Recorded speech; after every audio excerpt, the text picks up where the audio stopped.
que que o leãozinho come? Macarrão. O coelhinho da mamãe come o quê? Cenoura. Macarrão. Você sabe do que um macaco gosta, filho? Banana. Macarrão. A publicidade, de maneira geral, ela tem a intenção de alcançar, de fato, o consumo.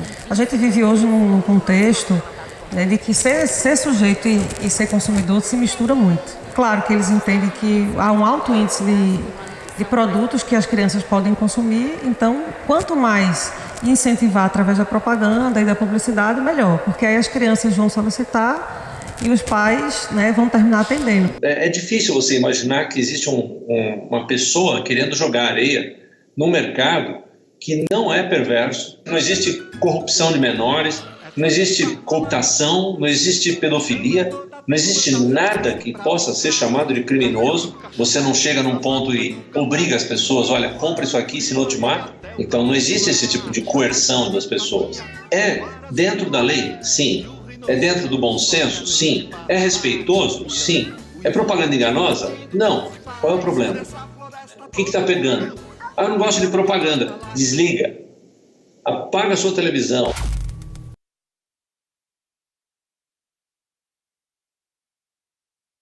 A gente vive hoje no que a gente chama de uma sociedade descartável. Então, esses produtos, eles logo ficam obsoletos, vão ser trocados e tal. E seria uma responsabilidade dos pais também, repito, em trabalhar essa questão do limite. Você dá um celular hoje de última geração, daqui a 1 mês, 2 meses, 6 meses, lança outro.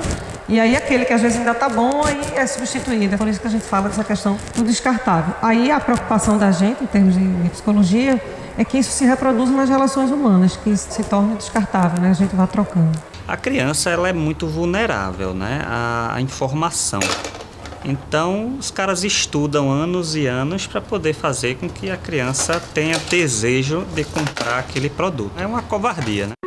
Cheirinho gostoso. A publicidade tem ação decisiva no consumo infantil, porque hoje as crianças estão sendo o tempo inteiro submetidas a mídias, sejam elas quais forem, né? Podem ser mídias digitais, a própria televisão, em menor escala hoje, e elas estão ali sem filtro nenhum. Então a criança, como ela ainda não tem discernimento, uma formação de caráter consolidada nesse momento do aprendizado, ela está sujeita a absorver qualquer tipo de comando que a ela seja dado. Então, o imperativo da publicidade é um comando muito intenso para uma criança que ainda tem uma personalidade em formação. Amiga dona de casa, olhe fixamente nesse delicioso chocolate. Toda vez que a senhora sair com seu filho, vai ouvir minha voz dizendo: compre batom, seu filho merece batom. Quando passa comercial, normalmente ela tá vendo Discovery, tudo que passa quer. Mamãe, eu quero, mamãe, me dá de não sei o que, me dá de aniversário. Aí eu que vou cortando, não vou dar, só ganha presente 3 vezes no ano, que é Natal, Dia das Crianças e aniversário. Pode afetar no sentido de que a criança deseje algo que os pais não possam dar, e pode afetar também no sentido de que a criança tenha tudo que ela deseja. Eu tenho, você não tem. Eu tenho, você não tem. É importante também que haja limites. As nossas realidades socioeconômicas são diversas. Então vai depender de que produto é e de que alcance tem, para que público vai. Porque vão ter crianças que, por exemplo, não vão conseguir nunca ter um tablet ou celular de ponta, etc. E aí pode ser que deseje, mas não tem. A gente trabalha com algumas crianças que não conseguem acessar. E aí há a frustração, há, às vezes os problemas de escola, porque as crianças terminam tendo vergonha porque não tem determinado produto, se sentem inferiores. Ou então a criança tem tudo que deseja e aí não tem essa noção do limite. Tiago, fibra antialérgica, tem que levar. A Alice hoje, ela não pode ver nada na televisão que ela já quer comprar. Ela adquire um brinquedo, já vê a propaganda na televisão e já quer ganhar outro brinquedo. Ela não se concentra, ela sempre quer mais e mais. É como se fosse mais divertido ganhar o presente do que brincar realmente. Existem coisas que deveriam ser repensadas? Claro, mas se você pensasse que nos anos 30 os caras colocavam criança com cigarro para vender cigarro, sabe? Ou então assim, olha papai, compra esse cigarro aqui porque ele é mais gostoso, ele tem mentol. A publicidade tem um fim básico que é levar ao consumo. Claro que todas as ferramentas de persuasão vão ser utilizadas com esse fim. De fato, quando você faz uma propaganda, independente dela ser para um público adulto ou para um público infantil, a sua finalidade é a mesma. que gere o ato, a atividade de compra, que é o teu objetivo final. Publicidade tem que ter em mente, independente da publicidade ser feita para criança, para adulto, para qual público seja, é o bom senso. A capacidade crítica, essa capacidade de se colocar no lugar do outro, né? E ver o que de fato ele precisa fazer, o que ele precisa usar de estratégia para que aquele outro também se sinta confortável no papel do consumidor. Então, entender que nem sempre o público ele está preparado para receber aquela informação, nem sempre o público ele tem condição de agir de acordo com a proposta publicitária, e isso pode muitas vezes angustiar.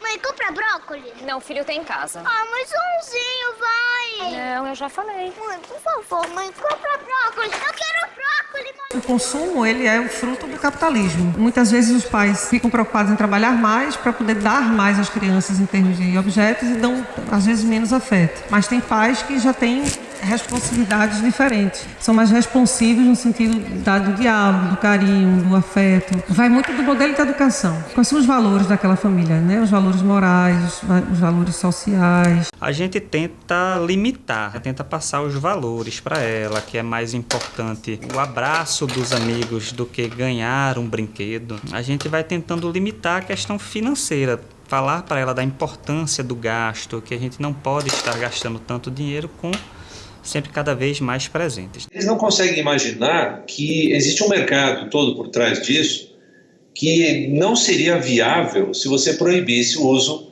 sabe, de imagens infantis. Nós não vamos permitir desenhos animados para vender produtos. O que eles querem com essa lei? Eles querem proibir uma coisa que vai causar um prejuízo para milhares, centenas de milhares de pessoas. Vai quebrar o mercado. Você vai quebrar, inclusive, fábricas de brinquedo, lojas de roupa. Desenhos para você colecionar e jogar. Procure o seu nos Salgadinhos Elma Chips. É o melhor caminho para protegê-la, Pedro? Uma proibição que existe, em verdade, no Código de Defesa do Consumidor, nos artigos 36, 37 e 39, que diz que é abusiva e, portanto, ilegal a publicidade que fala com a criança e se utiliza da sua vulnerabilidade para vender um produto ou um serviço. As leis são absolutamente necessárias. Não pode ser a lei pela lei. Tem que estar fundamentada em situações pertinentes, e ela tem que dar condição à publicidade continuar existindo, tem que vir acompanhada com a forte campanha educativa dentro do meio publicitário, para que a gente não acabe com o que foi feito de quando da aprovação do Código de Defesa do Consumidor, que existia um lobby muito intenso por parte das agências de publicidade e de comunicação em geral, no Congresso Nacional, para que o Código de Defesa do Consumidor não fosse aprovado. O que hoje a gente olha para trás e vê que era um verdadeiro absurdo. É uma falta de capacidade de se colocar no lugar do consumidor. Existe o CONAR, né, para fiscalizar, para ver se existe algum tipo de propaganda ilegal ali, né? Porque você não pode colocar, por exemplo, uma animação que induza a criança ao erro. Então você bota um helicóptero e o helicóptero voa e depois ele faz isso, faz aquilo. Não, peraí. Esse helicóptero voa de verdade? Não, é Lego. Então, peraí, você está fazendo um produto ilegal. Ah, mas eu só quis fazer uma analogia. Não, então o CONAR tira isso daí e o CONAR cuida exatamente para que a propaganda tenha respeito pelo consumidor, e você tem entidades que estão aí para isso.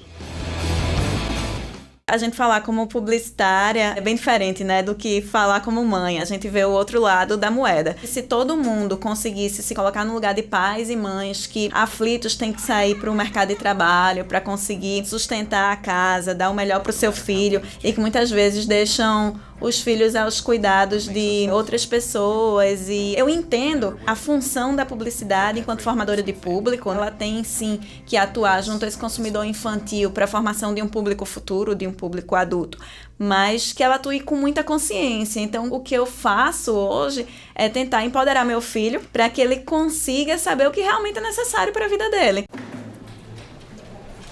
Hello, my name is Gwyneth, and I'll be your professor today. And I will be talking about the brain.